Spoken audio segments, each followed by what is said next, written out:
মাচাটি করতেছে, ওরা পাবলিক প্লেসে এসে এমন খোলামালা ব্লাউজ পরতেছে যেটা নাকি ব্লাউজ হিসেবেই ধরা হয় না। তো আমার কি, আমি কি করব? আমি কি পড়লাম, আমি কি করলাম, আমি এটা আমি জানবো। ওরা কি করলো, ওরা না কি করলো সেটা আমি জেনে কি করবো? আমাকে আপনারা মানে কাজের, আমি মেসেজ দেখি কেন জানেন? আমি মেসেজ দেখি যে কোনো কাজের মেসেজ আছে কিনা, কোনো জরুরি ইম্পর্টেন্ট কোনো মেসেজ আছে কিনা, মানে ফোন কলও ওই জন্যই ধরি যে জরুরি কোনো কথা আছে কিনা।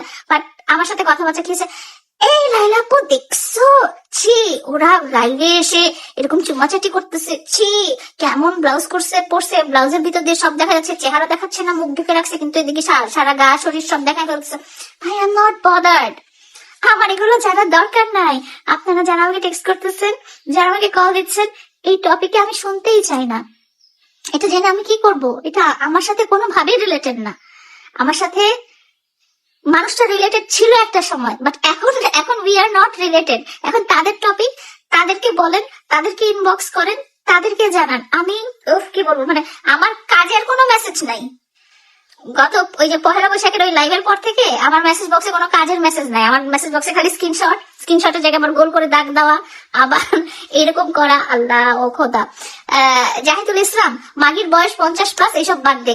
আপনি আমার এখানে কি করেন? আপনার বয়স ধরলাম 5 বছর বা 15 বছর, আপনি 50+ কারো মানুষের লাইভে কি করেন? আপনি বাদ দিয়ে আপনি নামাজে যান। আজ এই কথাবার্তা মানুষজনের। সবাইকে বলে দিতে চাই, ভাই আমাকে এই ধরনের মেসেজ পাঠাবেন না। এই ধরনের মেসেজ দিয়ে আমার মেসেজ বক্স ফুল করার কোনো কারণে আমার ডিলিট করতে খুব কষ্ট হয়, অনেক কষ্ট হয়, অনেক কষ্ট হয়। তারপরে আপু কিছু বলে যান, আপু কিছু বলেন, কেন বলেন? আমি কেন বলবো? এটা তো তাদের কমন সেন্স। কেন ওরা যদি হাজবেন্ড ওয়াইফ হয়েই থাকে, ওদের ওর বউকে জড়ায় ধরার, ওর বউকে চুমাচাটি করার জায়গা তো বাসাতেই আছে। এটা তো পাবলিক প্লেসে এসে করে মানুষকে দেখানোর কোনো দরকার নাই। হ্যাঁ, আমার যদি হাজবেন্ড থাকে, আমার যদি বয়ফ্রেন্ড থাকে, তার সাথে সেটা যদি অ্যাক্টিং পারপাসে না হয়, ধরেন আমি একটা নাটক করছি বা ধরেন আমি একটা সিনেমা করছি, তখন নাটকের স্ক্রিপ্টে যদি লেখা থাকে যে নায়িকাকে জড়ায় ধরে তুমি কিস করবা, বা নায়িকাকে জড়ায় ধরবা, বা নায়িকার সাথে তুমি কোনো ফিজিক্যাল কন্ট্যাক্ট করবা, সেটা হচ্ছে নাটকের স্ক্রিপ্ট বা কোনো কন্টেন্টের স্ক্রিপ্ট।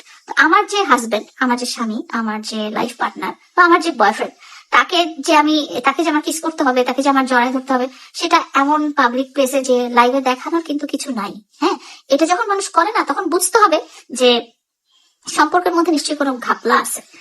কারণ আমার হাজবেন্ড, আমার ফিয়ান্সে, আমার বয়ফ্রেন্ডের সাথে আমি বাসায় এগুলো করতে পারি, এবং এটা আমাকে প্রমাণ করার কিছু নাই যে এটা আমার হাজবেন্ড, বারবার বলারও কিছু নাই এটা আমার হাজবেন্ড, বারবার দেখানোর কিছু নাই যে এটা আমার হাজবেন্ড বা এটা আমার স্বামী বা এটা আমার বয়ফ্রেন্ড। হ্যাঁ, তার সাথে একটা স্বামী স্ত্রীর সাথে শারীরিক সম্পর্ক হবে, ভালোবাসার সম্পর্ক হবে, এটা খুবই নর্মাল। এটা প্রত্যেকটা মানুষের ক্ষেত্রে হয়। ওই যে বস্তিতে যে থাকে, রাস্তায় যে থাকে, রাস্তার যে ভিক্ষুক থেকে যে রাজা বাদশা, তাদেরও হাজবেন্ড ওয়াইফের মধ্যে এই ধরনের রিলেশন হয়। হ্যাঁ, তো এই ধরনের রিলেশন হয়। এটা কখন আমরা দেখাতে চাই জানেন? যখন মনে করি যে আমি প্রমাণ করতে চাচ্ছি এ আমার হাজবেন্ড, কিন্তু সে আসলে দেখাতে চাচ্ছে সে আসলে আমার হাজবেন্ড না, বা সে আসলে আমার সাথে রিলেশনে হ্যাপি না। যখন আমরা সম্পর্কের মধ্যে খুব আনহ্যাপি থাকি, যখন আমাদের সম্পর্কটা একতরফা থাকে, যখন আমাদের ভালোবাসাটা একতরফা থাকে, তখন কিন্তু একটা মানুষ পাবলিকলি দেখাতে চায় যে দেখো এই আমার ওয়াইফ, দেখো এই আমার স্ত্রী, দেখো আমার স্ত্রীকে আমি কিস করতেছি। আদারওয়াইজ একটা পাবলিক প্লেসে যে আপনি লাইভ করে আপনার স্ত্রীকে যে কিস করবেন, জড়ায় ধরবেন, এগুলো দেখানোর কিন্তু কোনো কারণ নাই। আর দ্বিতীয় কথা বলছেন যে আপু কি ব্লাউজ পরেছে, ব্লাউজের ভিতর দিয়ে তো সবই দেখা যাচ্ছে, তারপরে হচ্ছে সারা শরীর দেখাচ্ছে, মুখ দেখাচ্ছে না, এটা কি ধরনের পর্দা? ভাই, ওনার আছে, উনি দেখাচ্ছে, এটা ওনার ব্যক্তি স্বাধীনতা। উনি এই ধরনের ব্লাউজ পরে অভ্যস্ত, বা উনি এই ধরনের ড্রেস পরে অভ্যস্ত, ওনার সুন্দর ফিগার আছে বলে উনি দেখাচ্ছে। যার সুন্দর ফিগার নেই সে দেখাচ্ছে না, বা যার মন মানসিকতা এরকম নাই যে আমি সারা গা দেখায় বেড়াবো, খালি চেহারাটা দেখাবো না, সে তো। আর আরো আরো ব্যাপার কি জানেন? এটা করে আসলে তারা একটা কন্ট্রোভার্সি ক্রিয়েট করছে। হ্যাঁ, একটা কন্ট্রোভার্সি ক্রিয়েট করছে, আপনাদের মধ্যে আগ্রহ ক্রিয়েট করছে। এই দেখি তো আসলে চেহারাটা কেমন, এই দেখি তো আসলে, এরকম করে করে আপনারা অনেক পোস্ট করছেন, আপনারা অনেক ভিডিও করছেন, আপনারা তাদেরকে হাইলাইটে বা লাইম লাইটে আনছেন। প্রিন্স মামুন সবসময় বলে যে সে কখনো কন্ট্রোভার্সি ক্রিয়েট করতে চায় না, সে কখনো হাইলাইটে আসতে চায় না, সে কখনো টাইম লাইনে আসতে চায় না, সব মিথ্যা কথা। হ্যাঁ, তুমি বিয়ে করেছো, বিয়ে হচ্ছে সামাজিক অনুষ্ঠান, বিয়ে হচ্ছে সামাজিক ভাবে স্বীকৃতি দেওয়া এই নারীটা আমার সহধর্মিনী, বা এই নারীটা আমার অর্ধাঙ্গিনী, এর সাথে আমার শারীরিক, মানসিক, অর্থনৈতিক সব ধরনের সম্পর্ক থাকবে। হ্যাঁ, সেই বিয়েটা তুমি যখন হাইড করো, এবং হাইড করে তুমি যখন বউয়ের চেহারা হাইড করো, তার মানে হচ্ছে যে তুমি ইচ্ছাকৃত ভাবে একটা কন্ট্রোভার্সি ক্রিয়েট করছো, ইচ্ছাকৃত ভাবে তুমি আলোচনায় আসতে চাচ্ছ, এবং তারা কিন্তু সফল। এই যে আমি ইভেন আজকে দাঁড়ায় তাদের গল্পই করতেছি।